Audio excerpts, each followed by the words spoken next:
मोशिश Kaul, good evening, how are you? Rajesh Gangotra ji, आप कैसे हैं? दीक्षित ठाकुर जी, नमस्ते। आदित्य पंडित जी, कैसे हैं? सतीश शर्मा जी, वीरेंद्र सिंह जी, यशपाल राव जी, देसराज शर्मा जी, रचना विनोद कपूर जी, विजय शर्मा जी, पवन शर्मा जी, नरेंद्र चौहान जी, राजेश गंगोत्रा जी, वीरू ठाकुर जी, भावना राव जी, डोगरा राकेश जी, प्रगुण सूद, अंकुश सूद, Ruplal ji, Sher Singh Tandup, Anjana Rana, how are you? Neelam Sharma, Praveen Rana ji, Chandrakant Thakur ji, नमस्ते। पार्वती ठाकुर जी, नमस्कार। अरुण जी, कैसे हैं आप? अरुण कुमार जी, संतोष कुमार जी, सीमा राही जी, वेलकम। अमना खातून जी, नमस्कार। विजय कुमार बिंटू जी, वेलकम। वंदना शर्मा जी, मनोज कुमार जी, महेश कश्यप जी, अनिता चंदेल जी, दीपक चौहान जी, नमस्कार। अंकुश शर्मा जी, नमस्ते।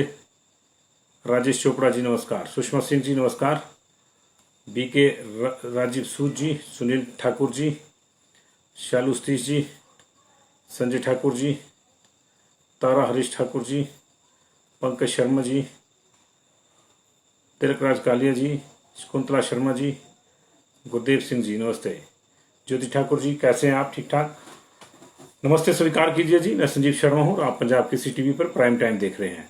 तमाम लोगों का स्वागत है और इस वक्त की बड़ी खबर है कि कोविड की तीसरी लहर को लेकर हम जोर शोर से दावे कर रहे हैं कि ये कर देंगे, वो कर देंगे। लगातार हम जो है ऑक्सीजन और बेड्स की बातें कर रहे हैं, लेकिन हिमाचल प्रदेश में दिलचस्प ढंग से जो बेड्स थे भी वो कम हो गए हैं।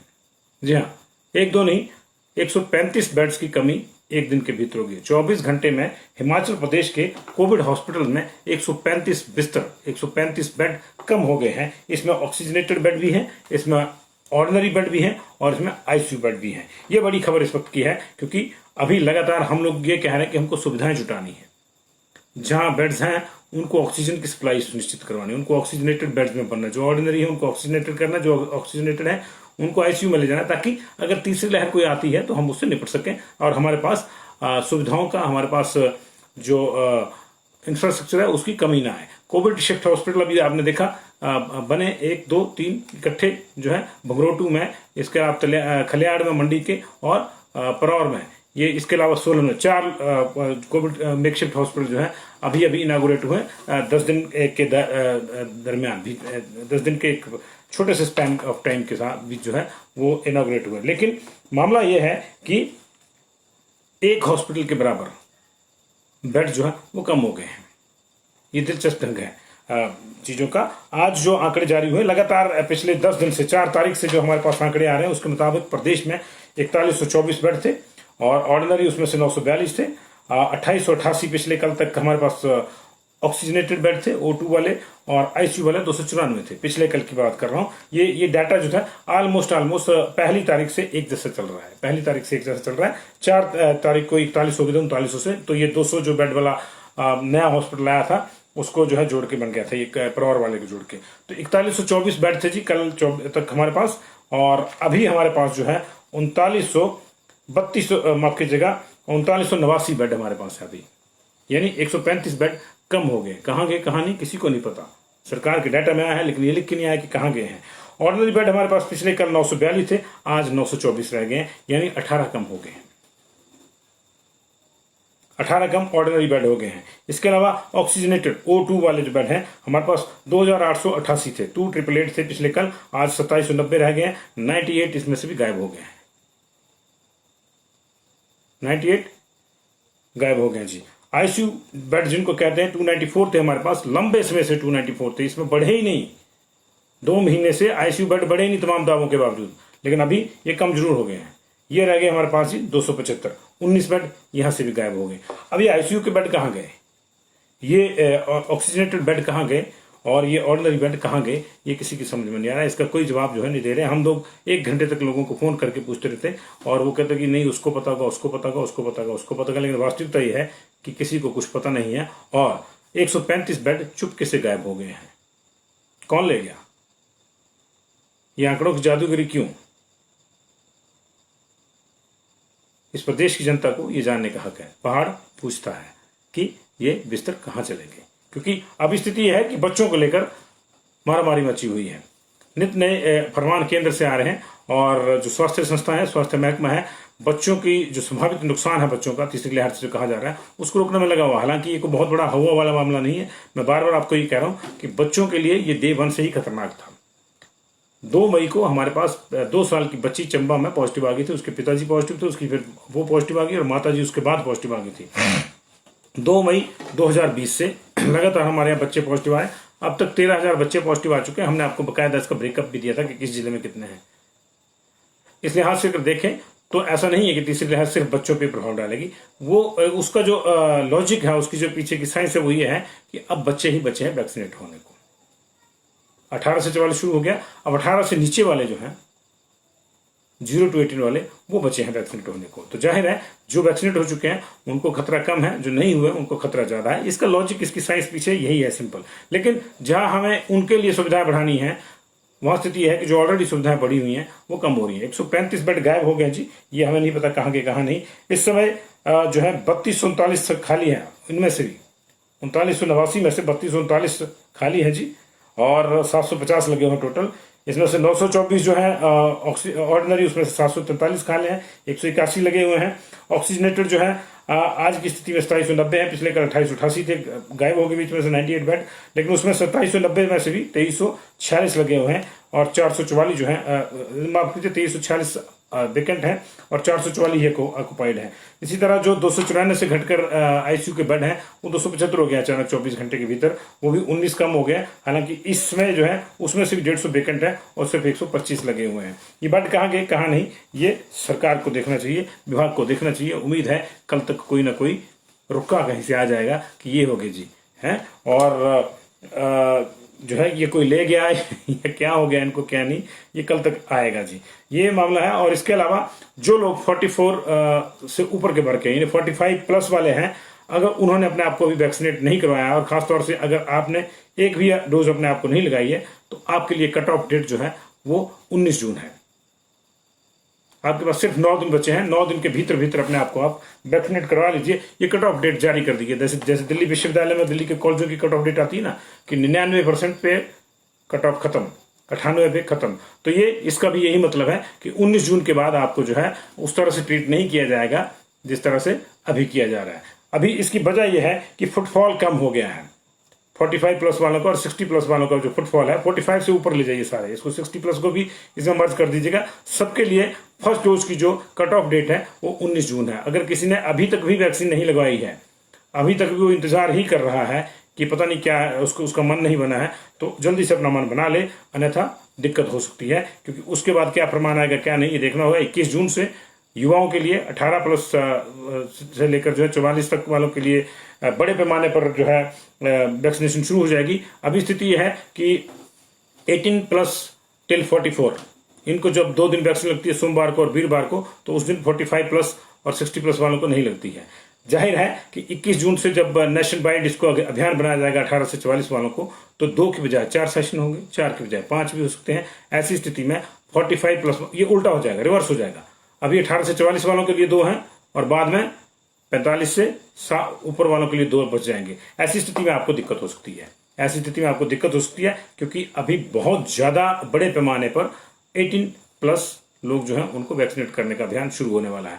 अगर आपने, इसका मतलब यही है कि अगर आपने नहीं लगवाई है तो लगवाइए। ऐसा नहीं कि आपको नहीं लगेगी, ऐसा भी नहीं है, लेकिन इसका मतलब ये भी नहीं है कि आप सबसे बाद में ही लगवाएं, ये सबसे बाद में लगवाएं। ये वो नहीं है मामला कि बाद में बड़े जो है बर्तन में ज्यादा बच जाता है धाम में तो उसको सारे को आप खाएंगे।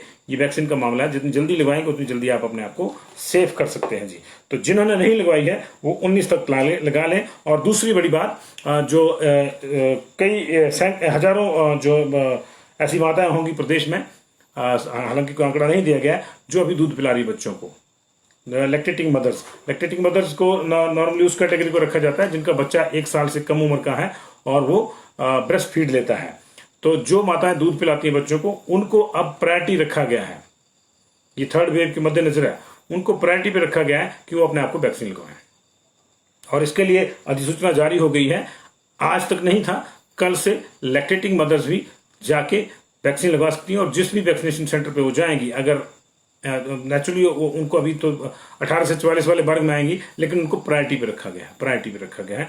और वो जैसे अभी frontline workers, health workers, frontline workers, इसके अलावा और फ्रंटलाइन की और श्रेणियां कईयों को रख दिया गया है, तो उसी श्रेणी में इनको ट्रीट किया जाएगा, लैक्टेटिंग मदर्स को, जो दूध पिलाने वाली माता उनको, ताकि उनको जल्दी से जल्दी वैक्सीन लग सके और वो भी सुरक्षित रह सके और उनके शिशु भी जो है सुरक्षित रह सके। हालांकि ऐसा कोई शोध नहीं है कि दूध के जरिए वैक्सीन जो है शिशु तक पहुंचेगी, ऐसा कोई शोध नहीं और ये संभव भी नहीं है। वैक्सीन जो है अपना अपना जो अलग सबका फिजिक है, दैहिक वातावरण, उसमें अपने अपने हिसाब से रहती है। तो लेकिन अभी क्योंकि छोटे बच्चों के लिए वैक्सीन नहीं आई है, माता इनफेक्ट गलती से भी हो जाएगी तो छोटे बच्चों को ज्यादा खतरा बढ़ जाएगा। तो इसके पीछे सोच ये है कि जितनी भी लैक्टेटिंग मदर्स हैं उनको वैक्सीनेट कर दी जाए। अभी गर्भवती महिलाओं के लिए कोई इस तरह की डायरेक्शन नहीं है, अभी उस पर परीक्षण चल रहे हैं। गर्भवती महिलाओं को वैक्सीन लगाने के लिए अभी जो है मनाही है, इसलिए काइंडली जो प्रेग्नेंट वीमेंस हैं वो वैक्सीनेट अपने आप को ना करवाएं। और कई बार ऐसा भी होता है कि बंदा जो है चिंता में होता है कि मैंने लगवानी, तो बताता नहीं है, तो इस चीज का ख्याल रखें। लेकिन लैक्टेटिंग मदर्स के लिए राज्य सरकार ने भी केंद्र सरकार के निर्देशों के पश्चात अधिसूचना जारी कर दी है कि लैक्टेटिंग मदर्स को प्रायोरिटी वाले ग्रुप में रखा जाएगा। जैसे हेल्थ वर्कर, फ्रंटलाइन वर्कर थे, उसके बाद इनको रखा जाएगा, तो ये लगवा सकती है। जितनी जल्दी हो सके लैक्टेटिंग मदर जो है, जो दूध पिलाने वाली माता है, वो अपने नियर बाई सेंटर में जो है अपनी बुकिंग करवा लें और उसको कर दें। अभी थोड़े दिनों में ये बुकिंग थोड़ी सी रिलैक्स हो जाएगी। मैंने जैसे कि मैंने आपको कहा कि 19 तारीख तक तो कट ऑफ डेट दी गई है 45 प्लस वालों के लिए, 45 प्लस और ऊपर 60 प्लस वाले सारे जो हैं कि अब जल्दी से जल्दी लगवाइए।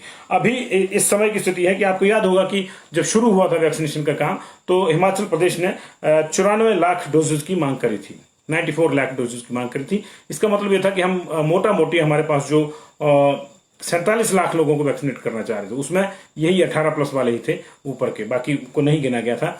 तो 47 लाख लोगों को वैक्सीनेट करना चाह रहे, 2 डोजेस के हिसाब से 94 लाख डोजेस मांगी गई थी। तो अभी जो 45 प्लस वाले हैं, 45 से ऊपर और 60 से नीचे वाले हैं, लगभग 9,70,000 लोगों को पहला टीका लग चुका है जी। पहला टीका लग चुका है 9,70,217 लोगों को, और दूसरा डोज जो है वो 7,07,000 दूसरा टीका जो है अभी सिर्फ 70,000 लोगों को लगा है। तो ओवरऑल फर्स्ट डोज जो है 9 लाख से ज्यादा लोग लग चुके हैं। इसी तरह जो 60 प्लस वाले हैं वो भी 7 लाख के आसपास, जो 7,34,373 लोग जो है वो फर्स्ट डोज ले चुके हैं, और उसमें 2,55,381 लोगों को सेकंड डोज भी लग चुकी है। तो 9 और 7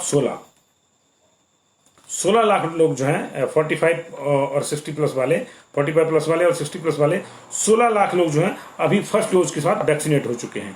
और 31 लाख के आसपास हमारे जो हैं 30-31 लाख के आसपास हमारे 18 से 44 साल की जनसंख्या है। तो ऑलमोस्ट ये 45 और 60 वाला जो वर्ग है, ऑलमोस्ट 90 to 95% जो है ये वैक्सीनेट हो चुका है। 5 या 7% जो बचते हैं उनके लिए ये कट ऑफ डेट दी गई है कि 9 तारीख से पहले आप जो है अपने आप को वैक्सीनेट करवा लें, ताकि कम से कम एक डोज सबको लग जाए। और फिर दूसरी डोज तो जाहिर है कि जब शेड्यूल में आएगी तो सेकंड डोज वालों को प्रायोरिटी देनी ही पड़ेगी। सेकंड डोज का सीधा सा नियम है कि अगर किसी सेंटर पे सिर्फ 10 डोजेज बची हैं और वहां 20 लोग लाइन में लगे हैं, लेकिन उसमें से 10 ऐसे हैं जिनको सेकंड डोज लगनी है, तो जिनको सेकंड डोज लगनी है उनको लगाई जाएगी, क्योंकि उनका ड्यू है, उनको लगाई जाएगी। फर्स्ट डोज वालों को जो है वेट करने के लिए कहा जाएगा अगले दिन। ये सीधा सा प्रोटोकॉल है जी। इसलिए सेकंड डोज में कोई दिक्कत नहीं आएगी, लेकिन फर्स्ट डोज आप तुरंत प्रभाव से लगा लें, क्योंकि उसके बाद जब ये 18 से 44 वालों का वैक्सीनेशन शुरू हो जाएगा तो लंबा मामला हो जाएगा जी। यस जी। नहीं जी, 45 मीन्स कि 45 से ऊपर वाले लग और 18 से 44 वाले लग जी। 18 से 44 और 45 प्लस वाले जी ऊपर, उसमें 60 प्लस वाले भी। अब दोनों कैटेगरी को मत कर दीजिए, 2 कैटेगरी रखे, एक 18 से 44 की और दूसरी 45 से ऊपर की। तो ये इन 2 कैटेगरी में, तो ये अभी जो है 18 से 44 वालों को बड़े पैमाने पर हो रहा है, इसलिए 45 प्लस वालों को कहा गया है कि वो 19 तारीख तक कम से कम ये इंश्योर कर लें कि जिसको फर्स्ट डोज नहीं लगी है वो लगा लें। जिसको तो फर्स्ट डोज लगी है तो वो तो अपने रूटीन पे ही जाएगा, जिस दिन उसको सेकंड डोज लगनी है वो 84 डेज का जिस दिन होगा उसको, उसमें आता है वैक्सीनेशन सर्टिफिकेट में इतनी से इतनी तारीख के बीच आप लगा सकते, तो उसमें ही जाना है। लेकिन जो है वो है, तो अभी इस तरह से इसको देखिए। जो बड़ा ग्रुप हमारे पास है वो 18 से 44 का है। जब इसकी वैक्सीनेशन शुरू हो जाएगी तो दूसरों को दिक्कत आएगी। तो इसलिए शायद ये सरकार ने एक तरह से ये सर्कुलर या रिमाइंडर या एडवाइजरी जारी, इसको एडवाइजरी कर लीजिए, आदेश तो नहीं बोल सकते, क्योंकि ऐसा भी संभव है कि कोई बंदा जो है 19 तारीख तक तो 44 साल का ही है, तो वो बेचारा वहां बुक कर रहा है, वहां बुक नहीं हो रही है, और 20 तारीख को ही उसका बर्थडे है तो 45 का हो गया, तो पता लगे कि अब वहां वालों के लिए बंद होगी। तो ऐसा नहीं, बंद नहीं होगी, लगेगी, लेकिन अभी मैक्सिमम लोगों को ये कहा गया कि आइए, प्रायोरिटी अभी जो है 19 तारीख तक उनको दी जाएगी। हालांकि बीच में जो है 14 और 17 के 2 सेशन जो है वो एडवर्टाइज हो गए हैं 18 से 44 वालों के लिए, उसके वो लगेंगे, सोमवार को और वीरवार को नहीं लगेगी, लेकिन बाकी दिनों में जो है लगेगी। बाद में ये उल्टा हो जाएगा, 2 दिन लगेगी बाकियों को और 5 दिन लगेगी 18 से 44 वालों को। ये है मामला जी। और इसके अलावा आज की अगर बात करें तो हिमाचल प्रदेश में आज 537 लोग पॉजिटिव आए हैं इसके, और 862 लोग रिकवर हुए हैं जो लोग पॉजिटिव आए, और 15 डेथ हुई है जी। आज 15 डेथ में जो है मंडी में 63 ईयर के ढाबड़ के रहने वाले मेल, 53 ईयर की फीमेल सरका घाट से जी, 63 ईयर्स मेल जोगिंद्रनगर से, और 43 ईयर्स मेल जो है चौरी घाट करसोग के रहने वाली, ये 4 डेथ हुई है मंडी में। कांगड़ा में 5 डेथ हुई है, 70 साल के मेल अदेड़ी पठियार से जी, 66 साल के मेल नरवाना टंग से जी, 81 साल के मेल श्यामनगर धर्मशाला से, 72 साल के मेल रजोल से, 78 साल के मेल जो है बरोट पत्थर से जी। ये 5 डेथ है। कुल्लू में एक डेथ 70 साल के मेल ढालपुर से, चंबा में एक डेथ 40 साल के मेल जो है डिब्बर से जी, और ये चंबा की डेथ है एक। सोलन में भी एक डेथ है, 72 साल के मेल सोलन से। शिमला में जो है 60 ईयर्स फीमेल करसोग से जी, और 31 ईयर्स मेल किन्नौर के रहने वाले, ये 2 डेथ हुई हैं। शिमला जिला की अपनी कोई डेथ नहीं है। करसोग की जो फीमेल है डेथ, जिनकी उनका नाम कांता है, और ये किन्नौर की जो डेथ है उसका नाम नीरज बताया गया है जी। सिरमौर में 83 ईयर्स मेल धौला कुआं के रहने वाले, इनकी डेथ हुई है। और ऊना में जो है ये 36 ईयर्स के मेल हैं, इनकी डेथ हुई, इनका एड्रेस नहीं है अभी हमारे पास, तो ये 15 डेथ आज हुई हैं जी। और इसके अलावा 29 लोग आए हैं बिलासपुर में पॉजिटिव, इसमें से मजारी बड़ा गांव में 4, डियारा में 4, डियारा सेक्टर में, भड़ोली कला से, बघेड़ से, बरोटा से 6 जी, मनहन से 4, और कुधारी कुधानी से 3, और बंदला से भी 1 केस है जी। ये बिलासपुर के 29 केसेज हैं। चंबा में आज 86 केसेज आए हैं, इसमें से भरमौर के 7 हैं, किहार के 4 हैं, भंजराड़ू में, दिवर में, हेमस्टुंडी में 12 जी,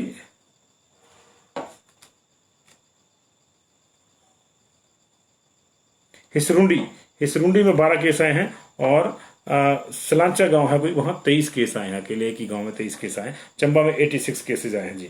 अब बात कांगड़ा की कर लेते हैं। कांगड़ा में 70 केस आए हैं जी आज, और इन 70 केसेज में जो है धर्मशाला के 10 केस हैं, पालमपुर के 12 केस हैं, बैजनाथ के 6 हैं, नगरोटा बगवा के 8 केस हैं, जैसे जसिंहपुर से भी 8 केस हैं, नूरपुर फतेहपुर वाली से 3 केसेज हैं, देरा से 7 केसेज हैं, और कांगड़ा शहर के जो 10 केसेज हैं। ऊना में 40 केस आए हैं जी आज, इसमें से अंब के 8 हैं, बसदेड़ा के 5 हैं, गगरेट के 10 हैं, हरोली के 10 हैं, ऊना के जो है 7 लोग हैं।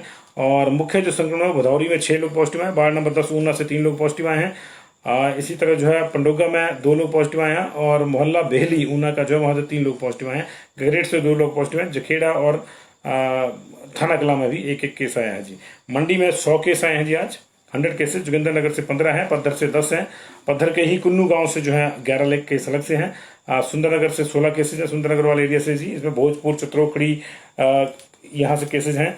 बल वाले एरिया से 11 केसेज आए हैं जी, और इसमें कुम्मी से भी 8 केस अलग से हैं। शोरशण गांव है, वहां से 10 केसेज आए हैं, सरका घाट से 3, बलद्वाड़ा से 2, करसोग से 6, चिचोट से 5, और ये थुनाग में जो है कुल मिला के 12 केसेज हैं, जिसमें से बरयोगी से ही 6 केस हैं जी। ये जो है मंडी डिटेल है। मंडी में जो अपने हैं वो तलेहाड़ और पैलेस कॉलोनी से, मंडी शहर के जो केसेज हैं वो तलेहाड़ और पैलेस कॉलोनी से हैं।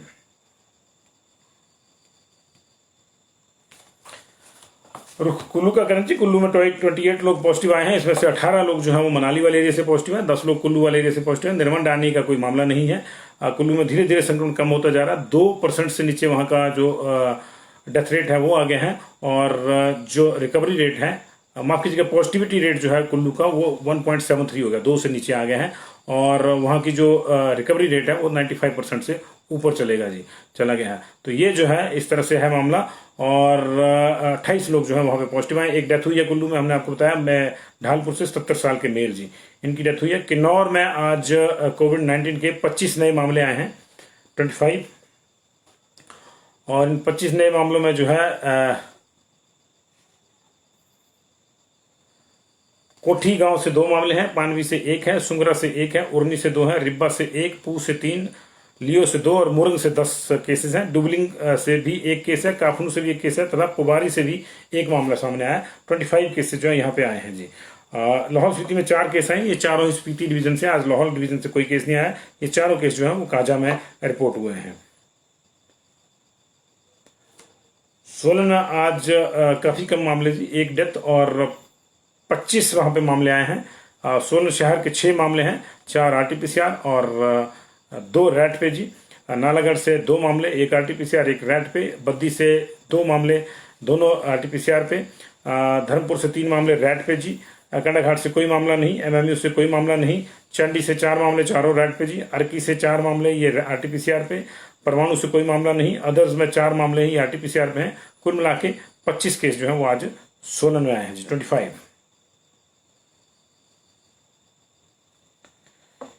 शिमला में हमारे पास 46 केसेज आए हैं जी आज, और लंबे अरसे बाद इतना कम है, अंडर 50 है शिमला।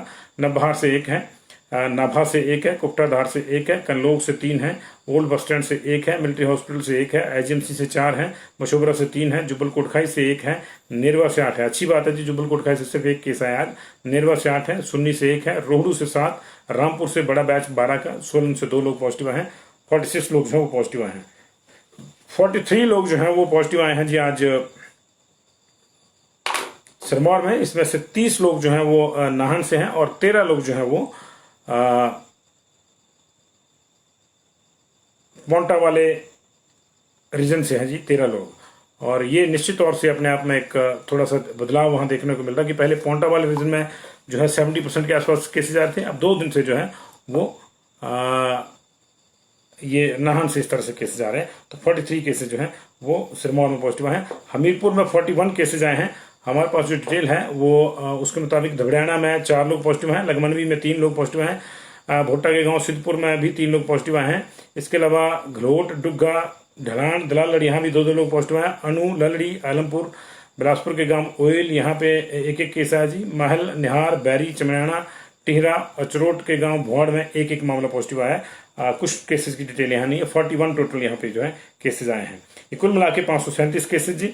और आज जो रिकवर हुए 862 हुए हैं, 59 रिकवर हुए हैं बिलासपुर में, 73 चंबा में, 67 हमीरपुर में, 153 रिकवर हुए कांगड़ा में, 44 किन्नौर में, 38 के कुल्लू में रिकवर हुए, 15 लोग लाहौल स्पीति में रिकवर हुए हैं और 133 लोग मंडी में रिकवर हुए, 119 शिमला में रिकवर हुए, 50 लोग सिरमौर में, 29 सोलन में, 82 का बैच, बड़ा बैच जो है वो रिकवर हुआ ऊना में। कुल मिला के 862 रिकवर हुए हैं। हमारे जो एक्टिव केसेस की संख्या अब इस समय राज्य में 6338 एक्टिव केसेस टोटल रह गए हैं। और ये देखिए बहुत बड़ा एक स्विंग है। कल मंत्रिमंडल की बैठक है और निश्चित तौर से इसको ध्यान में रखकर फैसले लिए जाएंगे। क्या लिए जाएंगे उसकी भी चर्चा करेंगे। अभी एक्टिव केसेस जो है टोटल 6338, उनमें से 187 एक्टिव है बिलासपुर में, 725 चंबा में, 531 हमीरपुर में, 1374 अभी भी 1000 से ऊपर है कांगड़ा, 175 किन्नौर में जी, 348 कुल्लू में एक्टिव है। लाहौल स्पीति में सिर्फ 70 एक्टिव रह गए हैं, 100 के नीचे है ये मामला। 918 मंडी में, 716 शिमला में, जो है 254 माफ कीजिएगा 354 जो है वो अभी एक्टिव है सिरमौर में, 467 एक्टिव हैं सोलन में, 473 एक्टिव हैं ऊना में, 6338 एक्टिव हैं कुल मिलाकर जी प्रदेश में। सैंपलिंग की बात करें तो सैंपलिंग लगातार बढ़ी हुई है और आज रिकॉर्ड संख्या में डेली रिकॉर्ड टूट रहा है। 22,673 सैंपल लिए गए जी, आज रिकॉर्ड है ये। अब तक इतने सैंपल नहीं लिए गए एक दिन के भीतर। 17,823 इसमें से रैट है और 4850 RT-PCR है, जिसमें से 885 जो है पेंडिंग है। दैट मीन की 4700 कुछ सैंपल जो है 4700 के आसपास वो जांचे गए। 1588 सैंपल बिलासपुर में, 1694 सैंपल चंबा में, 1641 सैंपल हमीरपुर में, कोई पेंडिंग नहीं यहाँ पे। 4274 कांगड़ा में, उसमें से 110 पेंडिंग, 209 किन्नौर में, 1454 कुल्लू में, 521 लाहौल स्पीति में, 4668 सैंपल मंडी में, 1558 सैंपल शिमला में, कोई पेंडिंग नहीं यहाँ पे। सिरमौर में 1340 में से 720 पेंडिंग, 1511 में से सोलन में 55 पेंडिंग और 2217 सैंपल लिए गए ऊना में, कोई पेंडिंग नहीं है। तो सैंपलिंग हो रही है लेकिन रैट की सैंपलिंग ज्यादा हो रही है और RT-PCR की कम हो रही है जी। अब कुछ और खबरों का रुख करते हैं। वैक्सीन को लेकर अजीब अजीब भ्रांतियां हमारे देश में सुनने को आ रही हैं। यूपी के गांव की हमने आपको कहानी बताई थी कि वैक्सीनेशन टीम वहां पहुंची तो गांव वालों ने नदी में छलांगे लगा दी और जैसे तैसे उधर पार, जिसको तैरना भी नहीं आता उसने भी छलांग लगा दी, क्योंकि वो नहीं चाहते थे कि उनको वैक्सीन लगे जी। उनका कहना था कि वैक्सीन से बेहतर है कि मर जाए। ये वहां की स्थिति थी यूपी की। और अभी एक नया मामला आया है, नासिक में एक बंदे को वैक्सीन लगने के बाद उसमें चुंबकीय शक्ति आ गई है, ऐसा दावा किया जा रहा है। वीडियो भी उसका अपलोड हुआ है, फोटो भी अपलोड हुई है, और उसमें जो है चुंबकीय शक्ति भी ऐसी कि जैसे लोहा चिपकता है चुंबक के साथ, उसके साथ बाकी धातु की चीजें, सिक्के, स्टील के चम्मच, लोहे की चीजें, ये जो है उसके उस बाजू वाली साइड पे चिपक रही हैं, जिसपे उसको सेकंड शॉट ऑफ वैक्सीन लगा है जी। उसको 2 शॉट लग गए हैं, उसके बाद उसमें डेवलप हुआ है। डॉक्टर्स हैरान है, डॉक्टर्स ने उसकी जो है जांच करी है, और डॉक्टर्स ने भी पाया कि ऐसा हो रहा है, लेकिन डॉक्टर्स को ये नहीं पता लगा कि ऐसा हो क्यों रहा है, क्योंकि ये अपनी तरह का बड़ा दिलचस्प मामला है। ये नासिक का मामला है जी, और यहाँ जो है ये जो है सीनियर सिटीजन है जिनमें ये चुंबकीय शक्ति डेवलप हुई है। और इसके बाद जो है स्वास्थ्य मंत्री राजेश टोपे ने वहाँ जो है महाराष्ट्र के जो स्वास्थ्य मंत्री हैं, उन्होंने मामले की जांच के आदेश दिए थे। उन्होंने कहा कि इसकी सच्चाई तक जाना होगा, और चिकित्सीय कारण है या कुछ और है ये देखना होगा। हालांकि जो है डॉक्टर्स, जो लोकल डॉक्टर हैं नासिक के, उन्होंने उसकी जांच करी है। उनकी टीम बुधवार को जांच के लिए गई थी, और वो हैरत में पड़ गए थे। जिस व्यक्ति को ये चुंबकीय शक्ति आई है उसका नाम अरविंद सोनार है, और इसकी जांच करने वाले डॉक्टर थे अशोक थेरात, ये गवर्नमेंट डॉक्टर है नासिक के। उन्होंने कहा कि ये रिसर्च का विषय है, और भी इस पर कोई टिप्पणी करना जल्दबाजी होगा। फिर हम सरकार को जो है वो इसकी रिपोर्ट भेज रहे हैं। तो ये जो है ये मैग्नेट मैन आ गया जी, वैक्सीन के बाद मैग्नेट मैन बन गया एक बंदा। और इस तरह का एक दावा दिल्ली से भी हुआ था, लेकिन उसको कुछ ज्यादा उतनी हवा नहीं मिली थी। उस दावे का कोई वीडियो वगैरह नहीं, उनका वीडियो भी आया, डॉक्टर की टीम भी गई यहाँ पे। दिलचस्प है, कोई कई चीजें होती है, किस तरह से वैक्सीन की वजह से बदलाव हो रहे चीज में, ये इसको दर्शाता है। लेकिन ये भी निकट भविष्य में ही पता चलेगा कि इसकी वास्तविकता क्या है। उधर बदलाव से मुझे याद आया कि आज बीजेपी ने भी कुछ संगठन का बदलाव हिमाचल प्रदेश में शुरू कर दिए हैं। 4 संसदीय क्षेत्रों में से 3 के विस्तारकों को बदला गया है। मंडी में सुरेश रहेंगे, अभी सुरेश शर्मा वहां के विस्तारक हैं। लेकिन राज्यपाल जो है उनको कांगड़ा चंबा संसदीय क्षेत्र का विस्तारक बनाया गया है। संजीव ठाकुर को जो हमीरपुर का प्रभार दिया गया, उनको यहाँ का विस्तारक बनाया गया संसदीय क्षेत्र का। और अक्षय भरमौरी जो है उनको शिमला संसदीय क्षेत्र का विस्तारक बनाया गया। तो बीजेपी में लंबी समय से जो है लंबे समय बाद इस तरह की नियुक्तियां हो रही है। वहाँ ज्वालामुखी मंडल का प्रधान बनाया गया था एक को, इसके बाद कुछ और नियुक्तियां हुई हैं। उधर एक बड़ी नियुक्ति ये हुई है कि प्रियव्रत शर्मा, जो पहले विस्तारक भी थे एक संसदीय क्षेत्र के, उनको अब जो है प्रशिक्षण प्रकोष्ठ का अध्यक्ष बनाया गया, प्रशिक्षण प्रकोष्ठ की जिम्मेदारी दी है। लेकिन ये इससे भी बड़ी बात यह है कि प्रियव्रत शर्मा जो है वो धर्मपुर से हैं। चीजों को कनेक्ट कीजिएगा, धर्मपुर से हैं। धर्मपुर के अभी जो एमएलए हैं उनके चुनाव लड़ने की चर्चा है, हालांकि उन्होंने मना किया था। तो ये चीजें उनको जोड़ के देखिए, तो उस लिहाज से कुछ ना कुछ तो हो रहा है बीजेपी के अंदर, कुछ ना कुछ तो पक रहा है, पकता ही रहता है हमेशा वहां पे। और अचानक पता लगता है कि वहां कांग्रेस का एक लीडर चला गया है। मुझे तो शक है, मुझे तो डर है कहीं राहुल गांधी ना कांग्रेस में चले जाए, किस दिन ऐसी खबर सुनने को मिल जाएगी। तो चलिए ये ठीक है। और जितिन प्रसाद को लेकर जो है अलग अलग मामले चले हुए हैं। उधर आज, क्योंकि कल हमने इस खबर की चर्चा नहीं करी थी, कल हमारे पास इसी दौरान ये खबर आई थी, लेकिन आज इसकी चर्चा इसलिए करें कि मुख्यमंत्री ने इस पर प्रतिक्रिया दी है। बीजेपी के एक मंत्री को लेकर जो है, और मंत्री और एक चेयरमैन को लेकर कुछ टिप्पणियों वाला एक पत्र जो है सोशल मीडिया में घूम रहा था। कल ये पत्र हमें भी आया था, बिल्कुल बीच जैसे ही हम, इस वक्त की बात है, जैसे हम बुलेटिन खत्म करने वाला था आया था, तब हमने कहा था कि कोई पत्र बम आया, लेकिन उसकी चर्चा करना बेहतर नहीं है, क्योंकि देखना होगा क्या है। तो हमने उसको इग्नोर किया था। लेकिन आज मुख्यमंत्री ने उस पर खुद जो है टिप्पणी करी है। उन्होंने कहा है कि इस तरह के जो पत्र बम है वो कुछ विरोधी लिख रहे हैं और सरकार को बदनाम करने की साजिश कर रहे हैं। अब जो भी है, जैसा भी है, बीजेपी निश्चित तौर से इसकी सरकार जांच करवाएगी, क्योंकि अब ऐसा तो है नहीं आधुनिक युग में कि किसी ने कोई चीज जो है किसी खुराफात करी, किसी ने अगर झूठी या सच्ची जो भी है, अगर इसने खुराफात करी तो उसका पता चल जाता है। फर्स्ट सोर्स ऑफ इंफॉर्मेशन जो है वो पता चल जाता है। व्हाट्सएप पे पहली बार किसने ये लिख के आगे किया, फेसबुक पे पहली बार किसने लिख के किया, ये आगे पता चल जाता है। इसका पता जल्दी चल जाएगा। लेकिन चिट्ठियों का दौर एक बार फिर से चर्चा में है। तो बहुत बहुत शुक्र है जी आपका। और हाँ जी, क्यों नहीं, मिलाप चंद जी, बिल्कुल। मैंने कहा ना, लैक्टेटिंग मदर्स हम उसको गिनते हैं जिनके बच्चे 1 साल से छोटे हैं। मतलब 1 साल तक रिकमेंड किया जाता है कि बच्चे को अपना दूध मां ने पिलाना है। तो 2 महीने का तो बच्चा बहुत ही छोटा है, लैक्टेटिंग वो बिल्कुल लगवा सकती हैं जी, बिल्कुल लगवा सकती हैं जी। सिर्फ गर्भवती महिलाओं को जो है अभी, लैक्टेटिंग मदर्स को तो है, लेकिन गर्भवती महिलाओं को जो है अभी अलाउ नहीं है। तो ये है जी। और मैं आप अगर आप चाहते हैं तो मैं इसको एक बार फिर से पढ़ देता हूँ, क्योंकि ये इंपॉर्टेंट सवाल है, हमने इसलिए इसको लिया था क्योंकि ये एक वर्ग था जिसमें हजारों महिलाएं जो हैं आती हैं और उनको पता नहीं था कि उनको क्या करना है क्या नहीं करना, they were waiting for the orders. तो ये आज जो है 10 तारीख का मैं ऑर्डर आपको सामने दे देता हूं जी। और मिलाप चंद जी आप इसको पढ़ रहे होंगे जी। लैक्टेटिंग मदर को जो है जी टॉप कैटेगरी में रखा गया, आप जो वैक्सीनेशन अभियान है उसमें। और इसमें जो है circle supervisor department of WCD, health supervisor, health worker department of health and family welfare जो है, विमेन एंड चाइल्ड केयर वाले जो सुपरवाइजर, सबको ये ताकीद करेगी है कि जहां जहां लैक्टेटिंग मदर्स हैं उनको जो है घर घर जाके सूचना दी जाए कि वो अपनी जो है तुरंत प्रभाव से जो है वैक्सीनेशन करवाएं। तो lactating mothers to be vaccinated as priority group में डाला गया जिनको in the state of Himachal Pradesh ji. तो ये है जी मामला। और फ्रंट लाइन वर्कर जो है उनके साथ जो है इनको टॉप पे रखा गया है। तो ये कभी भी करवा सकते हैं जी, 2 साल का बच्चा हो या 1 साल से नीचे हो, लैक्टेटिंग मदर जो है जो दूध पिला रही है माता, वो ठीक है जी, 1 साल तक मानते हैं जी इसको नॉर्मली। देखिए जी, बसें चलेंगी नहीं चलेंगी इसकी चर्चा जो है अब हम लोग जो है कल ही करेंगे, क्योंकि कल मंत्रिमंडल की बैठक है, उसमें कई चीजें डिसाइड होंगी। बसों वाला जो महकमा है वो तैयार है बसें चलाने के लिए। स्कूल नहीं खुलेंगे, सितंबर तक नहीं खुलेंगे स्कूल, ये तय हो गया लगभग। अगस्त तक तो नहीं खुलेंगे, सितंबर में खुल सकते हैं अगर हालात ठीक रहे और बहुत अच्छे हो गए, ईश्वर करे कि अच्छे हो जाए, लेकिन इस तरह के संकेत आगे थे। लेकिन बसें खुल देंगी, टाइमिंग भी बढ़ सकती है बाजार की, कोई बड़ी दिक्कत नहीं है। टेम्पल खोलने का एक बड़ा फैसला जो है पेंडिंग पड़ा हुआ, उसको देखना होगा क्या होगा क्या नहीं होगा। बसें खुलेंगी और निश्चित तौर से टैक्सियां भी खुलेंगी। आज पूरे मंडी में 100 केस हैं जी, मंडी जिला में। बोधराज ठाकुर जी 100 केस हैं जी। मंत्र खुलने चाहिए राहुल के, मुझे लगता है, क्योंकि हरियाणा में खुल गए हैं। 21 लोगों की वहां जो है एक बंदिश लगाई गई है कि एक समय में 21 से ऊपर नहीं, तो यहां भी उस लिहाज से खोल सकते हैं जी।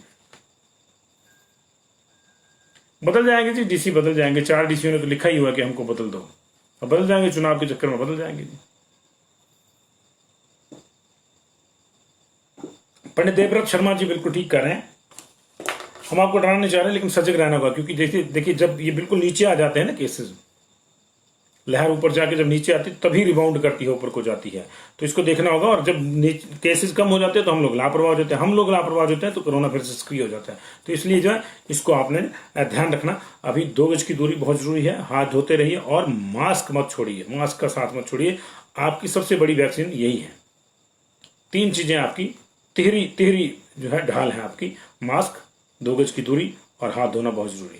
ये जो है आपके साथ, आप मान लीजिए कि ये आपका बूस्टर डोज है वैक्सीन का, असली वैक्सीन आपकी यही है, बाकी जो आप लगवा रहे हो बूस्टर डोज है, लगवाइएगा उसको भी।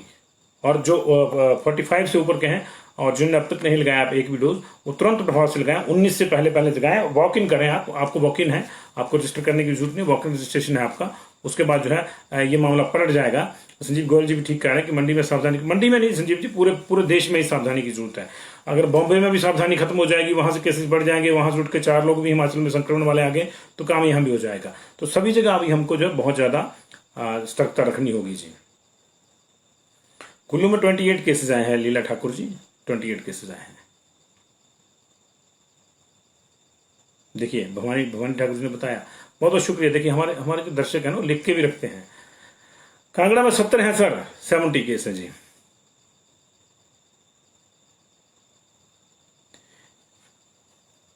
नहीं 18 वालों को तो शुरू हो गया ना जी, गुरदीप सिंह जी। 18 वालों के लिए 14 और 17 का जो सेशन है वो एडवर्टाइज हो गया, सोमवार का और वीरवार का। आप जो है आज उसके लिए मेरे ख्याल कल शनिवार को खुल जाएगा जी। एक की जो सोमवार वाला जो सेशन है उसकी बुकिंग आप शनिवार को 2:30 से 3 बजे के बीच में करवा सकते हैं, स्लॉट खुलेगा। और जो सोमवार वाला है उसकी हो जाएगी, और वीरवार वाले की जो मंगलवार को होगी, 2 दिन पहले। तो सोमवार को और वीरवार को लगने वाला, शनिवार को और मंगलवार को उसकी जो बुकिंग पहले की तरह होगी जी, आप उसको करवा सकते हैं जी। ऊना में 40 केसेस आए जी, 40 केसेस, 1 डेथ जी।